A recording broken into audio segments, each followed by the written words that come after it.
What's happening? I was doing a quick video on this Leonard Fournette, Christian McCaffrey nonsense. It's brought to you by Pendleton Whiskey. I'm going to try this out. My coworker got it for me for Christmas. Salute. They say I drink too much. They say I drink too much. I think it's not enough. They say I drink too much. They say I drink too much. I think it's not enough. Okay, so basically what's going on is Leonard Fournette from LSU and Christian McCaffrey from Stanford decided they want to sit out these last bowl games to prepare for the NFL draft. Me personally, I don't have a problem with it. It's their decision. I can't be upset that somebody is trying to make a decision for the future. People always say make the best decision for you and your future. But they only willing to accept it if it fits their status quo. So, for example, if you go to college, you do well, you graduate, you get a good paying job. That's the status quo. That's so-called the American dream. But say that person doesn't want to go to college and they want to take an alternate route to the American dream. The people will have a problem with it. I'm highly doubting that if they were in the college football playoff, that they would sit out. But even if they would, so what? So what? It doesn't matter because they have enough tape and they're already projected to go first round. So what? You know what I'm saying? We're not talking about Jadeveon Clowney, who basically sat out his whole final season of eligibility at South Carolina. We're not talking about that. All right? We can all go back to Jalen Smith because that's what everybody pulls back. We can all go back to Jalen Smith. When his injury when he was playing at Notre Dame and a seemingly meaningless bowl game. It didn't matter. Jalen Smith was projected to be a top 5 pick. Either he was going to go to the Chargers in front of Bosa or he was going to go number 4 at Cowboys. I kept hearing that. But then he had that gruesome injury. So now, instead of signing a contract worth tens of millions of dollars, realizing your lifelong dream of playing in the NFL, and not having to sit out and just trying to make an immediate impact with a team. Now you're looking at sitting out, trying to collect on your insurance policy, having to sue the insurance company to collect on your insurance policy, and only getting like $900,000. It's only to him. It's not only to me because I'm broke, but it's only to him because you looking at a $20+ million contract, but you got to settle for $900,000 because you dropped so far because of your injury. Now tell me, does that make sense? Why would you want to deal with that? And one of the main arguments that everybody is saying is, oh, he quit on his team, yada, yada, yada. I'm pretty sure that these players consulted their teammates, the coaches, family, everything. I'm pretty sure everybody was aware of what they were thinking. And at the end of the day, these players don't owe an explanation to anybody. They don't owe an explanation to me. They don't owe an explanation to you or anybody out there if they trying to take care of their family. I can't be mad at that, and you shouldn't be mad at that. So let it go, man. Let it ride, man. Look at Leonard Fournette, man. What he posted on his Twitter. The only person he owe an explanation to, or the only person he got to live for, is his daughter. He has a daughter. He got to take care of his daughter. And you sit up here talking about something.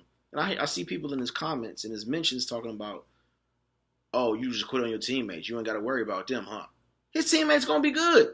Whether he play or not. Doesn't matter. That's going to make them. It ain't going. If Leonard Fournette plays, it's not going to make them worth millions of dollars. It's just not.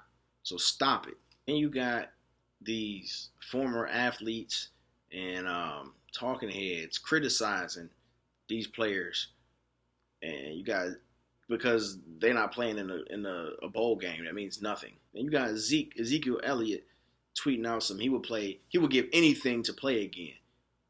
But you left a year early. You still had a year of eligibility left. And you threw your coach under the bus talking about this is my last game in the shoe. There's no way I'm coming back. Come on, man. Shut up, Zeke. I don't want to hear it. Play with the Cowboys. You know what I'm saying? Focus on your playoff run. And then these cable network talking heads talking about they not being team players and football is the ultimate team sport. That's cool. I understand that. But then when coaches leave and don't coach in the last bowl game, then it don't matter. It don't matter. You know what I'm saying? Coach Herman, he can go to Texas and not coach in Houston's bowl game, but that's okay.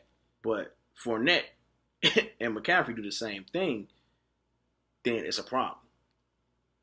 That don't sound right. They both, like, all parties are making business decisions. And that's what it boils down to. Just because these players ain't stupid no more, you know what I'm saying? And they making business decisions, you mad. Stop being mad. Let them live. Then you got Marshall Faulk. He just all the way out there. He has no idea what he's talking about. Talking about if they not able to take hits in college, then how are we going to take hits in the league? It has nothing to do with that. It has absolutely nothing to do with taking hits. It's all about a fluke injury that may occur and is going to cost you millions of dollars. We are in America, people. It's all about capitalism. Or have you forgotten that? And I think the very best one that I saw was some anonymous assistant general manager in the NFL told Mike Freeman, salute to Mike Freeman, he's like one of the best journalists, football journalists out there, calling Leonard Fournette and Christian McCaffrey pussies. Call them pussies? Come on, man, you can't do that. I guarantee you wouldn't say that in their face. I guarantee you wouldn't say that in their face. And not to mention, you calling them pussies, but you chose to speak anonymously. So that's basically like getting on Twitter and talking reckless to somebody because you're anonymous. Get out of here, man, because I would find out who you are and I would come see about you if I was one of them. Trust me. At the end of the day, stop treating these young men like they indentured servants and they not supposed to know better and try to better themselves and better their lives for their families. Like, everybody else is doing this on a daily basis. I'm doing it just by making these videos and going to work every day. You're probably doing it and doing whatever occupation or whatever hustle you got going on. Like, stop criticizing them. Like, stop judging them and downing them. Like, you want them to go out and play when you want them to go out and play and how you want them to play. And then use the excuse that, hey, your college is getting paid through scholarship. So that's why you're not getting paid and you should just play the game because I want you to. Well, tell me this.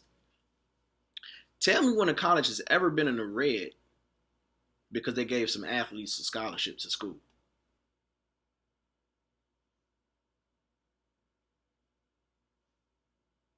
I didn't think so.